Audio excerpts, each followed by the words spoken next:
Баршаларыңызға сәлем. Егер тауықтарыңыз жұмыртқа бермей тоқтатып қойса, мына әдісте жасасаңыздар болады.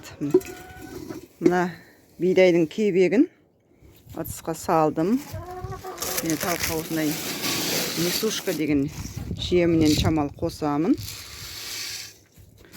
Осыған ас содасын шамалап қосып жібереміз. Сөйтеміз дағы үстіне шамалы су қосамыз.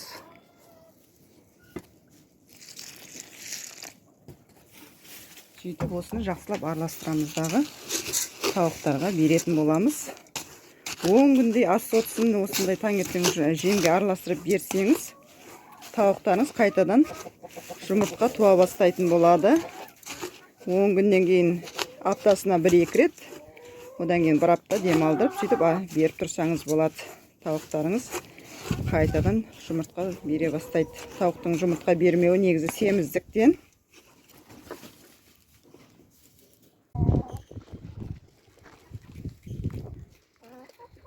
Бейнебаянымызды толықтай көрмес бұрын арнамызды қолдап, лайк басып, қоңыраушаны белгілеп тіркеле кетіңіздер.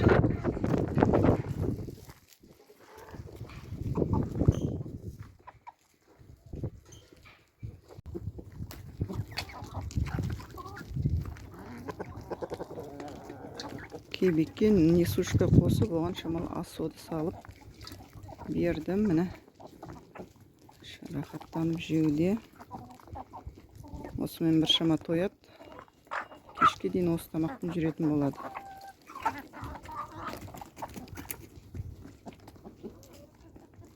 Міне осы ас соданы алғашқыда 10 күндей беру керек.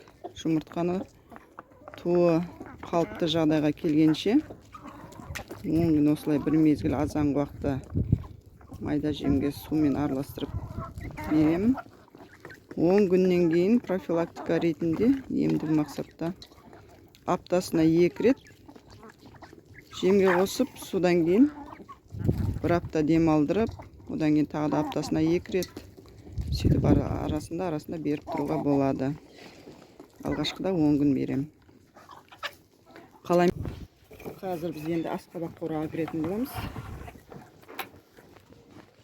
Осы жерде біздің қыстай тауықтарымыз жейтін асқабақтар жатыр. Біздің жиналған асқабақ. Кез келген бір жұмсақтау бір асқабақты таңдап аламыз дағы тауықтарымызға беретін боламыз. Мына асқабақты алайық. Осыны қазір екіге бөлеміз.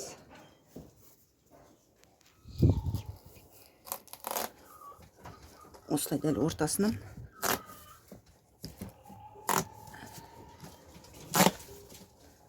осылай бөліп аламыз.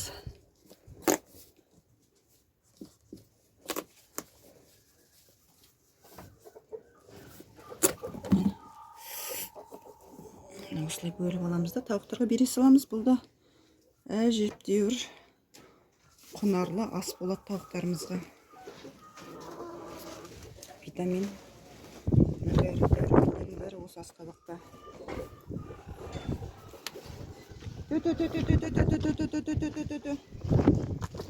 Тауықтарын асқабақта шекпетін асқабағымнан қалып жатыр. Мына жерде дымын қалдырмаған, сыртына шейін жеп қойған. Келе қойыңдар. Біздің үріп тұр. Азанын тамаққа тойып алған.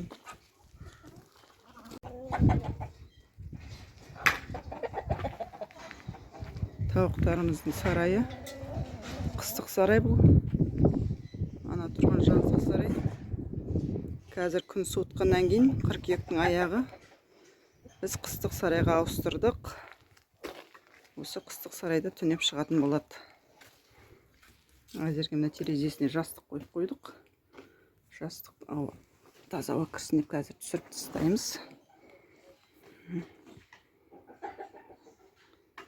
Осы кішкентай ғана жерде 43 тауығымыз қыстап шығатын болады. Жоғарда тесіктен бері қарай свет жүргізіп қоямыз. Светтің жарығымен қыстай тоқтамастан тауықтарымыз жұмыртқа бере береді. Тауықтар жұмыртқа беру үшін тамағы жақсы болу керек. Суы 2 мезгіл жылы су. 2 мезгіл емес, енді үнемі жылы су беріп отырамыз. Қабырғаларын әлсін әктеп тұрамыз. Осылай әкті шашып. Мына жерден бері қарай жарықты өткізіп қоямыз. Күнделікті 16 сағат тауықтарға жарық керек. Сол жарықпен жылы су, 2 мезгіл тамағын жақсылап берген уақытта тауықтарымыз үздіксіз туатын болады. Тауықтардың сондай бір қатты бабын жасаудың қажеті жоқ. Күн жылы кезде жеңіл-желпі тамақ беру керек, күрмек, кебек сияқты кішкене витаминдерін қосып, бау-бақшадан шыққан көкөністерді беріп, алмаларды жақсы көреді, өрікті жақсы көреді тауықтарымыз. Күн суыта бастаған кезде оның тамағын шамалы көбейтеміз. Тамаққа тойып алып тұр. Қыстың күні көбінесе жүгері, бидай, арпа, оған шамалы витаминдерін қосамыз. Витаминді қоспаса да сол жүгерінің асқабақтың ішінде тауықтарымызға қажетті витаминдер жеткілікті.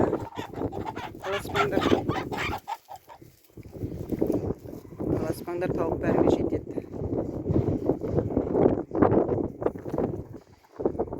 Жатқан қиярларды кешке дейін әйтеуір шұқылап жеп тауысады.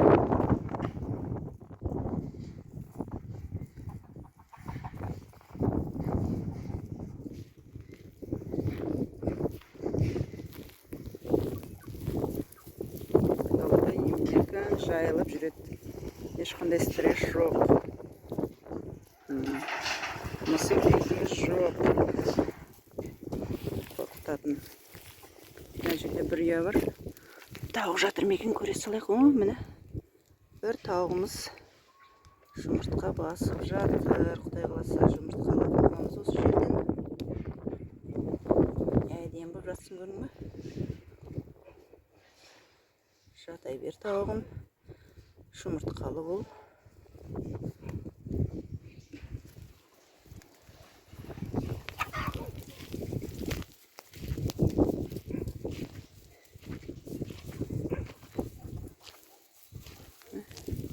Шөптің айналасын аралап, қалағын шөптерін жоңышқа бір арасында теріп жеп жүреді осылай.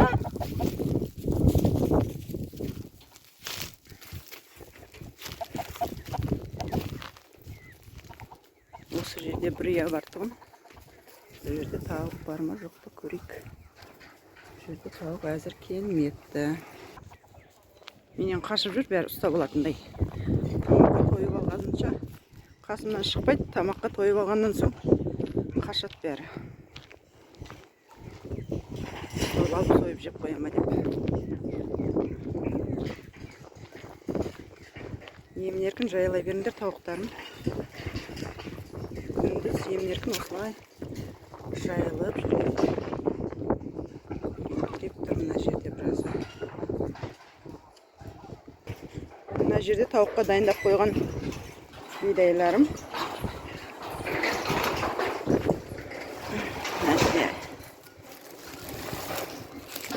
Бидайға 3-4 күн болды сулап қойғаныма.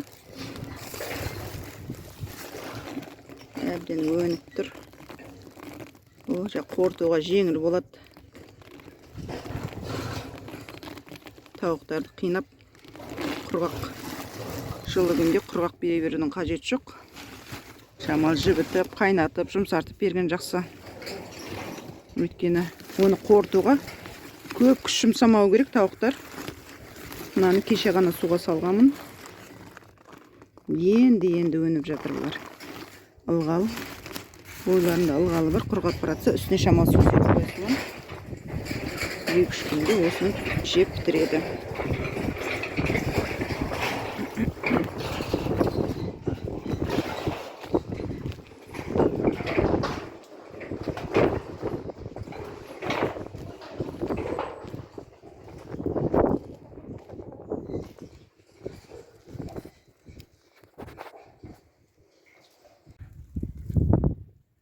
мына жердегі тауығым көрінбей қапты, уже өтірік айтқандай болып қаптым.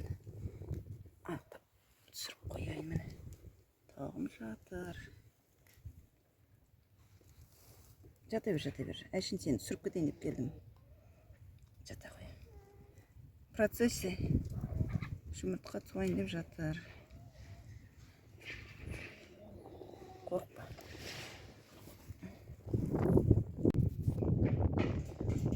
Тауықтардың асты қорыту үшін есіктің алдында осындай майда тастар жатыр. Бұлар үйдің құрылысынан қалған тастар. Өздері аралап жүріп осындай тастарды жейтін болады. Тастан бөлек құмдар, майда құмдар. Ас қорытуына өте жақсы. Сондай осындай көмірді жегенді жақсы көреді. Бұл көмір оларды аздап уланудан қорғайды. Өздері улана бастаса, сезіп, осы көмірден жеп кетіп жатады.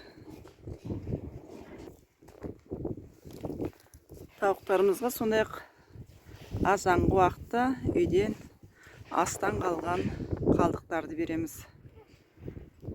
Тауықтар уланып қалмас үшін тамақтардың таза болғаны, уақыт өтіп кетпеген болғанын қадағалауымыз қажет. Картоптың, помидордың, сәбіздің қалдықтарын берген кезде де арасында шірігені болмау керек. Әсіресе картошкалардың шірігені өте улы болады. Және олардың көк түсті картоптар болады ғой. Сондайларды беруге болмайды. Тауықтарды еш уақытта қорқытпау керек. Олар стресске түспеу керек. Егер үркітіп, қорқытып алсаңыз, ол соңына жұмыртқа бермей қалатын болады. Сондықтан кез келген қорқатын жағдайлардан тауықтарды сақтау керек. Сондай-ақ тауықтардың су ішетін ыдыстары үнемі таза болу керек. Таза, жылы су үнемі тауықтардың алдында тұру керек. Тауықтарда әртүрлі аурулар болып жатады. Сол аурулардың инфекция түсуінің алдын алу үшін пияз бен сарымсақ беріп тұрған абзал. Әрдайым мен күніне не күнара бір бас пиязда сарымсақ қосып майдалап турап берем.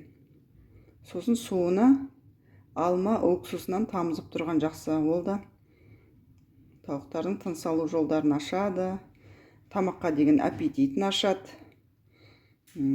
көптеген аурулардың алдын алады.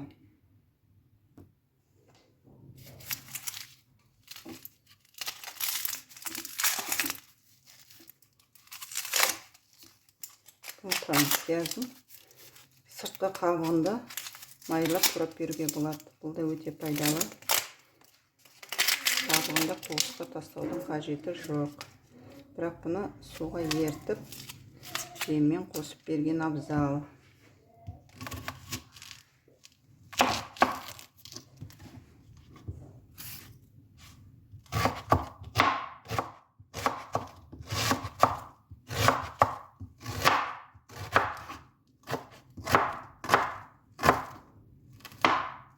Пияздың пайдасы өте көп. Бұл тек тауықтарға ғана емес, адамдар үшін де өте пайдалы. Біз бұны салатқа қосып, тамаққа қосып пайдаланамыз. Көптеген тұмау сияқты аурулар кезінде де ыстық сүтке салып ішкенде тезірек жазылып кетуге көмектеседі. Адамдарға көмектескенде тауықтарға неге көмектеспесін? Дәл қазір менің сарымсағым жоқ, бірақ сарымсақты да осылай майдалап, турап тауықтарға берген дұрыс. Сарымсақ та өте пайдалы.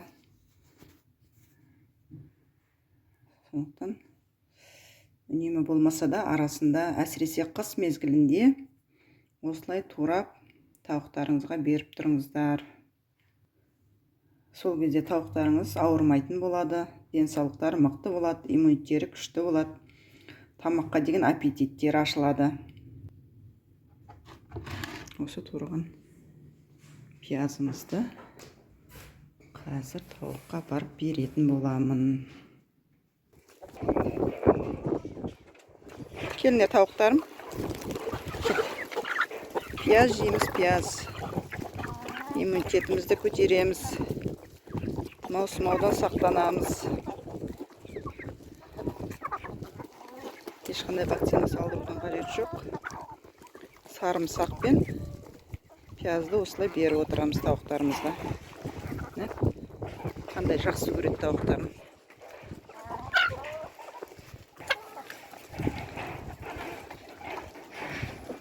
Жей қойыңдар.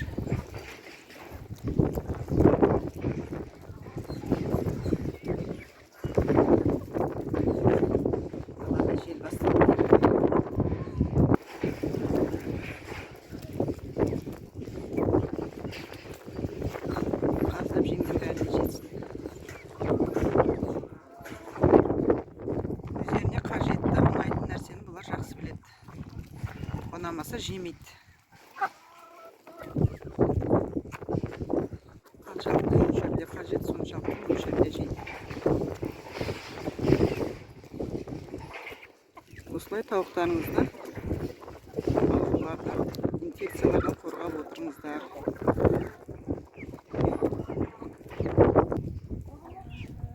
Сонымен тауықтарымызға жылы су күнделікті 16 сағаттай жарық түсуін қамтамасыз етеміз.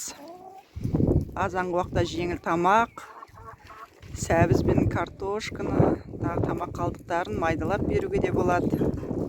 Қорытылуы жеңіл болу керек. Бұлардың жұмыртқа өндіруге кететін күш қуатын ауыр тамақтармен кетірмеуіміз керек. Азанғы уақытта барынша жеңіл тамақтар береміз. Өзі тамақ беріп жатқан кезде байқалады өзі қаншалықты аш екендігі, тоқ екендігі. Содан кейін кешке таман шамалы ауырлау тамақтарды бере беруге болады. Олар түнімен соны қорытып жатады. Бидай, арпа, жүгері. Күн суытқан сайын олар көбірек тамақ жейтін болады. Қарындары тоқ болу керек. Тым көп артығымен жеп қоюға да болмайды. Шемішке беруге болады. Шемішкеде олардың жұмыртқаны жақсы беруіне көмектеседі. Бірақ қай нәрсені бергенде де өз мөлшерін білу керек. Тауықтарыңыздың санына қарай, сортына қарай, түріне қарай дегендей шамалап беріп отыру керек. Басты семіріп кетпеу керек тауықтарыңыз. Семіріп кетсе жұмыртқа бермей қояды. Семіріп баратса азанғы жеміне ас содысын араластырып қойыңыз. 10 шақты күндей ас содысын беріп жіберу керек. Суына алма қышқылын қосып отырған жақсы. Инфекциядан сақтау үшін және пияз бен сарымсақтан араластырып беріп қойыңыз. Осы айтайын дегенім. Шаруашылықтарыңыз өркендей берсін. Тауықтарыңыз жұмыртқалы болсын, кәсіптеріңіз берекелі болсын. Сұрақтарыңыз болса комментарийге жазыңыздар. Өздеріңіздің қолданып жүрген жаңа әдістеріңіз бар шығар. Тауықтар асқабақ жеп жатыр қалағандарынша. Солай аздап жеп тауысады кешке дейін. Жеп қоймады дәріп деп қорқудың қажеті жоқ, уайымдаудың қажеті жоқ. Өздеріңізде жаңа идеялар болса бөлісіп отырыңыздар. Мен де тауықтармен айналысқаныма 3 жылдың көлемі ғана болды. Сондықтан үнемі зерттеп біліп, қандай жағдай жасаған кезде тауықтар жұмыртқа береді. Үнемі зерттеп қарап отырамын. Өздеріңіздің жақсы идеяларыңызбен, ойларыңызбен бөлісіңіздер.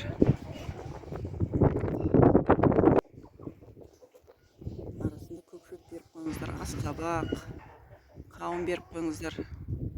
Менің байқағаным қауынның дәнегін жегеннен менің тауықтарым семіріп кеткен екен. Сондықтан ол дәнектерді жинап алып, қысқа сақтап жатырмын. Қыста жемдеріне араластырып, аздап беріп отыратын боламын.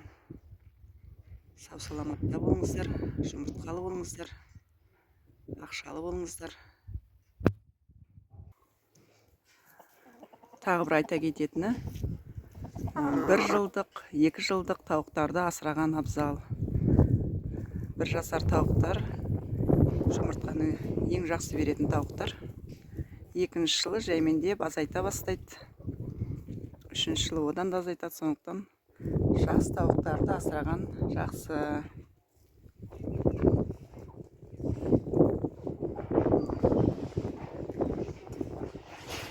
Сау болыңыздар. Өздеріңіздің тәжірибелеріңізбен бөлісіп қойыңыздар.